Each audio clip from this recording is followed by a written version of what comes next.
Welcome back to Absolutely Marvel and DC. My name is Benny, and that is Dan, and today we're going to talk about Young Justice, episode 5 of season 4. Did I get that right? I believe so, yes. Okay, so spoilers. If you haven't watched any Young Justice, this is going to pick up right where Superboy died, like right afterwards. Except the best part is all you need to know is that Superboy died. Literally nothing else matters. Nothing else matters except Magan is not on Earth. That's it. Yes. That's all you need to know. Superboy's dead. Magan's not on Earth. Okay, and the first 2 minutes of this, once again, Dan, we're saving so much money in this budget. Why even have action? We just have stills.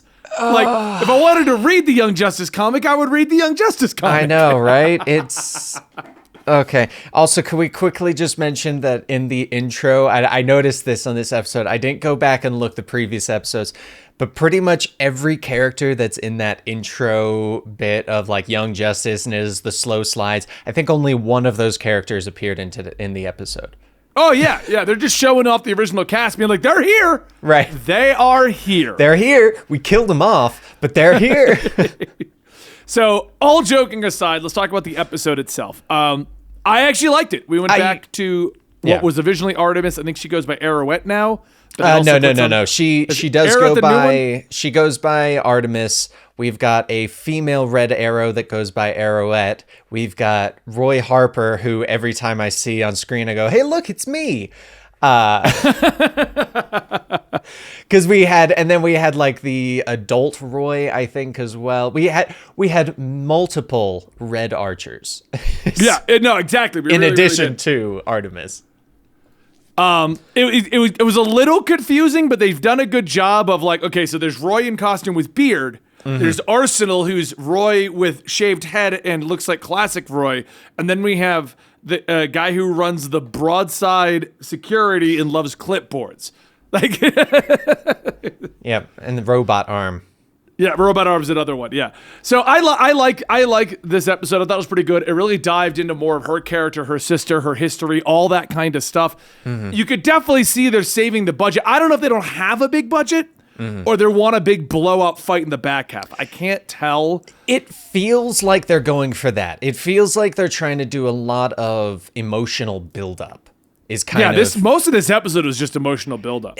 Well, actually, I was thinking about it, and so far, the first 5 episodes now have had a lot of emotional things in them, as well as like your natural response to trauma and like how to deal with it in different ways. Because even on one of the previous episodes, there was also like a social anxiety phone call recording, because that's what they keep doing during like the closing credits, is they do some sort of either phone call. In the previous ones, it was Violet like calling and being like, hey, this is kind of what's going on. And in this one, it was a Charles Dickens quote, I think. But I've noticed that it seems to be very emotional and very like personal feelings, and I have a feeling that it's going to lead up to big fights.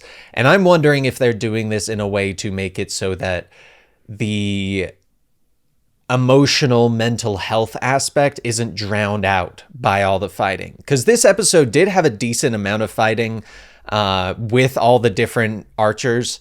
I guess you're right. It did have some of it in there. I didn't feel like it was that much. There was the big scene with, I think her name is Onyx.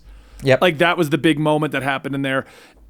And this is not me complaining about the lack of fighting. You know what? I feel like it just has such a good balance. I enjoyed the emotional buildup. I enjoyed exploring her reactions to the loss of Superboy. I enjoyed watching like her going through the whole thing with her sister and trying to track her sister down. Mm-hmm. I thought all of that was really good and really well done.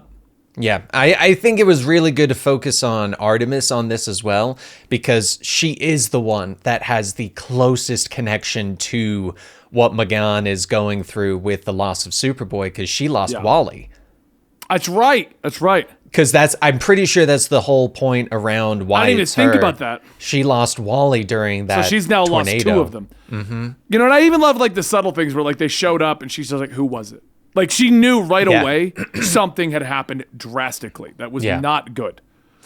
It's this episode definitely made me curious as to where the season might be going, though, because at first I thought it was going to be very heavy on the Legion of Superheroes because of like them behind the scenes, the fact that there are theories going around that Superboy didn't die, and that's actually the Legion of Superheroes teleported him out. Is what people, that's what I've heard. Some theories is that the Legion of Superheroes were there to prevent something from going on that involved Superboy, and that they rescued him and took him back to the future, which kind of makes me wonder if they're doing it to kind of sync up with what they did with John in the comics, where he gets taken to the future. That's what I'm thinking the same thing. I think he got taken to the future, or they're pulling a Tim Drake kind of thing where, he died and everyone's going to react to it, but he's actually been kidnapped and unable to get back. That's like that kind of a thing. I have a feeling it's going to be one of those two. I feel like he's too important of a character to just simply kill off. And I feel like they just built up too much around that character. Yeah. To just kill him off this early. Like it feels like if you truly were going to kill him off, it would be like Wally West, where it was saving the day at the end of the season kind of thing. Yeah, no, I agree. Yeah. But overall, like you were saying, this episode was pretty good. I'm not sure how I truly feel about the ending with the whole two people from the League of Assassins, League of Shadows or whatever, and they're like, hey, no, this person's lying. No, this person's lying. No, this person. I was like, oh, okay. But the fact that we've got Orphan in this show made me so happy. I like that she didn't talk either. They didn't ruin her like the stupid Birds of Prey movie. But what I did find funny was Talia showing up with Damien and then just having like a 2-second back and forth about Damien. Just to remind you, we teased Damien at the end of the last season. That's how I felt. I was like, oh, right. You teased Damien. God, that must have been really short. I actually don't remember that part of the episode. There's a whole ending where she mentions something about how Damien's going to be fine. He's never going to leave his mother or something like that. And I'm like, right. Damien's a thing. Oh my goodness. Hopefully we'll get some of that. I would actually really enjoy if this entire season was focused around Young Justice versus the League of Shadows. Because I think that would be a great... I feel like there's so much potential there, both in stealth aspects, big fight aspects, like... I almost said entourage, but I think I meant subterfuge or like spy stuff, basically. Like there's just so much to it, so many different aspects, and we've got Damian Wayne that I think it would be really cool if a lot of this season was focused around the League of Shadows. Like if that was the big bad. Overall, this episode was so much better than the first couple. I 100% agree. This felt like this should have been the kickoff to the season. And I know you couldn't do it because part of the whole catalyst for this episode was her dealing with the loss of Superboy. Mm-hmm. But this felt to me like the true start to the season.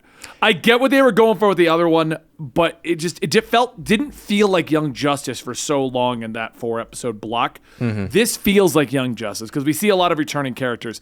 Characters are talking. They're all in costume. We're talking about superheroes. We're not just dealing with a bunch of Martians and all this other stuff. So this to me felt like Young Justice. I feel, you know what you saying that just made me realize, I'm pretty sure last season, the Young Justice Outsiders also started off the same way. The first couple episodes felt completely out of place, and then we all were like, oh, okay, this is where the show should have started. Yeah, no, I think you're right. I think but that's how it seems to be with a lot of these shows in general that don't come out weekly. Like a true weekly. Like they're like, oh, we're locked in for an entire season. We don't need to compete with anything because you can watch Young Justice whatever you want. It's on a streaming platform.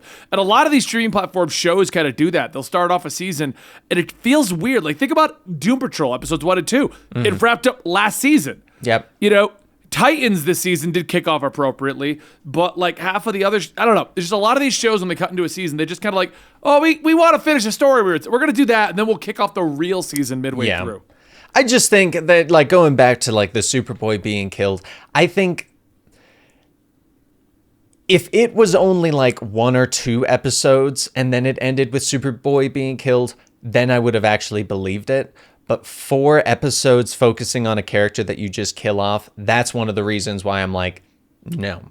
Because last season, the first couple episodes were forming of the new team of the Outsiders. It felt like it wasn't the same show because it wasn't the Young Justice we wanted, but it was building up for something. So my guess for this season is it's going to be focused around the League of Shadows and the Legion of Superheroes. I think those are going to be the two big topics, I guess, or points in this entire season. But I'm excited. I like this. Yeah. This one made me go, okay, yeah, let's get back into Young Justice. I'm ready to watch this show again. I'm excited for the next episode now. The first 4 just made me be like, all right, well, I'm going to watch it because I got to, but I'm not too excited about it. Now I'm excited about it. And now theories are starting to percolate. Yep. They're percolating, Dan.